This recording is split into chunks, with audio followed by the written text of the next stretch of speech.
Welcome back, fellow shop rats. Today, here in the shop, we're going to talk about essential tools to be able to do the kind of repairs and restorations that we do here in the shop. It's not as many tools as you think, and certainly a lot less than I have, but I have reasons for the things that I have. So today, we're going to talk about it because it is a Talk About It Tuesday. I'm Mike, and you're watching Mike R. Shop. You can make floor pans like the ones we've made here without a sheet metal brake and without a bead roller, but it does make it easier and it does help. You don't have to have body hammers and dollies, but I would recommend it. I would strongly recommend a vise. I would strongly recommend a couple pieces of angle iron. That's how I did a lot of this work for years before I had my cheap, dirty Harbor Freight sheet metal brake. A drill is helpful. It doesn't have to be cordless. This one happens to be batteryless. An angle grinder. This is an old cheap one I've had for 25 years probably. Obviously, you need the reusable, consumable materials for that. Some tin snips. Just some basic things. A cutoff wheel on that angle grinder can be helpful. Just real simple tools can do the job. A very simple wire feed welder like this one. When I first got this one, the first few cars that I actually did a 62 T-Bird convertible, and the part payment was this welder, but I didn't have the MIG attachment for it, so I used flux core wire, which is about like welding with a coat hanger, but you are able to do it. You just have to be careful and be slow and get frustrated a lot. I was able to add the MIG attachment after quite a few years, and that's obviously been much better because the wire size is a lot smaller and you have a lot more control. But I would say having even an inexpensive welder is going to be pretty essential. It doesn't have to break the bank these days. What I paid for this welder in 1990, well, I didn't pay for it, but what was paid for this welder in 1990 was a fair whack of money compared to what you can buy today for a lot less. You don't have to have a TIG welder. You don't have to have a plasma cutter. Again, we're just looking at the bare necessities of what you would need to start doing some basic rudimentary fabrication and installation of sheet metal and melting metal and making stuff. If you think about it, there's only 3 bare minimum requirements for fabricating stuff like these floor pans. You need to be able to cut stuff, you need to be able to bend stuff, and you need to be able to weld stuff in. It's that simple. This is the cheap, simple Central Machinery sheet metal brake that I picked up sometime early on in the pandemic. $300 shipped to the house or something like that. It's not essential. I got it because it makes things faster than doing it with hammer, dolly, and a couple pieces of angle iron in a vise. The second thing in all of that is I have a pipe anvil for bending curve stuff. We made this out of some really heavy wall pipe. Do you have to have it? No, but again, it's a lot easier and faster to have this to bend nice curves than than just doing it by hand. But again, I did this for decades without a lot of this equipment.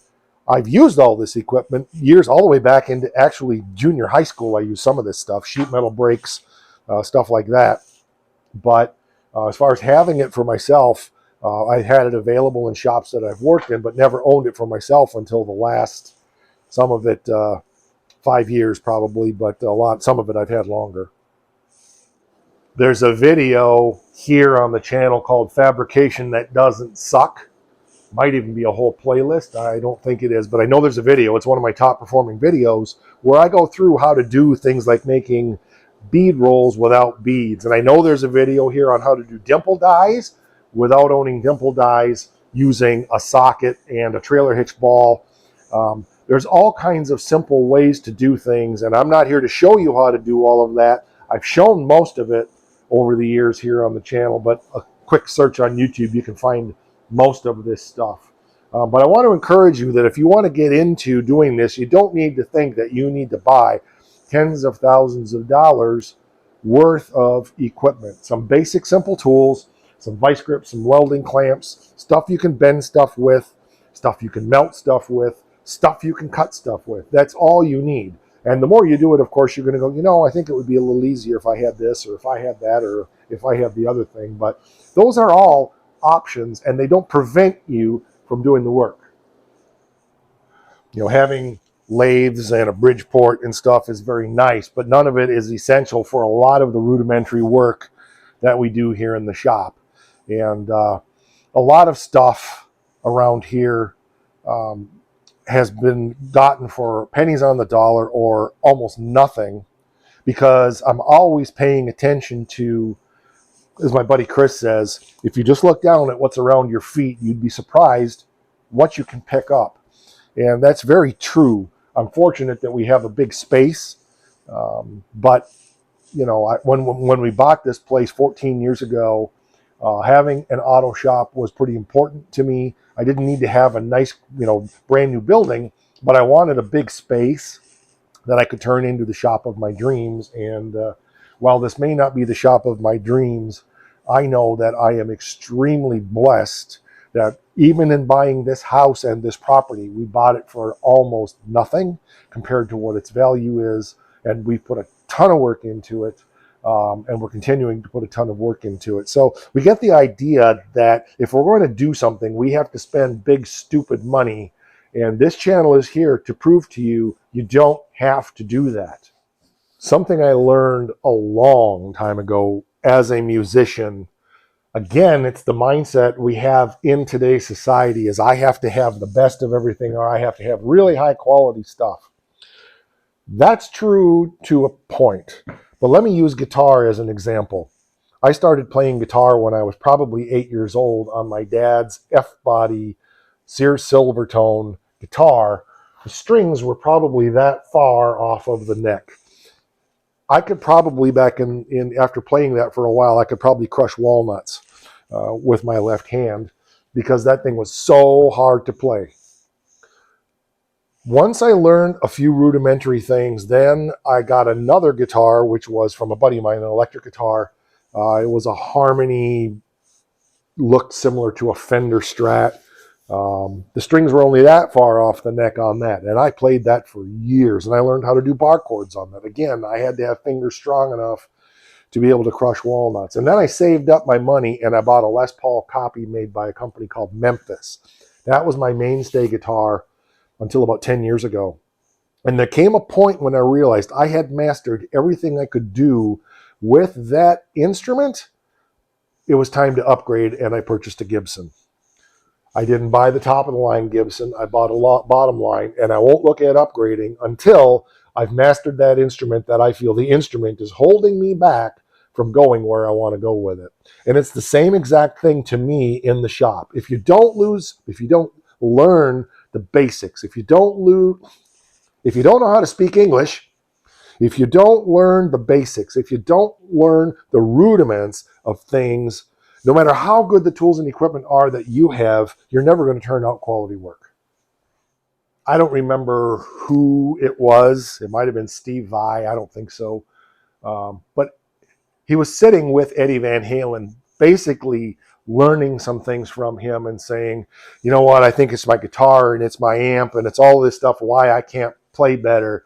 And Eddie took the guitar and just shredded the thing. And he said, it's not the blipping guitar, it's you. It's the same thing in the shop. It's you. It's, can I take a piece of metal with a hammer, a couple pieces of round stock, some dollies? Can I make a respectable bead roll in a piece of metal? Can I bend that metal around with a vise and a couple pieces of angle iron to get a respectable little panel to throw in somewhere on a car that needs to be made?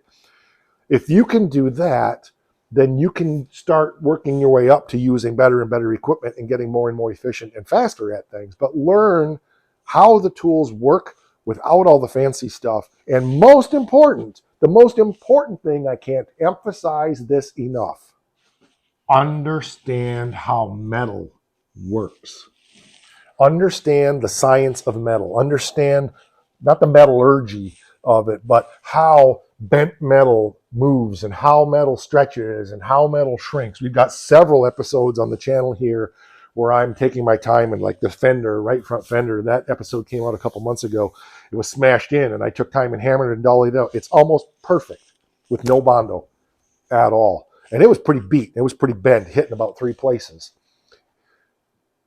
The way you do that is by doing it. You can watch all the videos in the world, but until you put the hammers and the dollies in your hand, understand some basic techniques, and then go at it and, quite frankly, screw stuff up and screw stuff up. Dave Grohl said something. If you know who he was the drummer for Nirvana. He is now the lead singer, guitar player for the Foo Fighters. He said the only way that you can make it in the music industry is to get a bunch of guys together in a garage and completely suck and keep playing until you suck a little bit less, and then keep playing until you suck less, and keep playing and keep playing and keep playing until one day you no longer suck. If you want to do fabrication that doesn't suck, the only way you're going to do that is to start out by doing fabrication that sucks. Bottom line, simple tools, learn how metal works, learn how the tools work, learn how to shrink, learn how to stretch, learn how to bend, learn how what happens when I tap here and tap there, and when I bend here, or when I start pounding in a bead even with a piece of round stock, or whatever it is you're doing. Look at how that metal moves and take time to think about it and analyze it and say, okay, I didn't expect this tortilla, for example. Why did that tortilla? I guarantee you, if you understand that before you have all the other equipment, when you start running something through a bead roller or a shrinker stretcher or even in a sheet metal brake, you'll have a better handle on why things are doing what they're doing, and you'll become a much better fabricator. All right, that's going to do it for this one. I appreciate you being here. Talk About It Tuesdays are fun because I just get to ramble on about whatever and share my what's in my head, as frightening as that may be. Like, share, subscribe, please, and we'll catch you on the next one. Don't forget, it's important.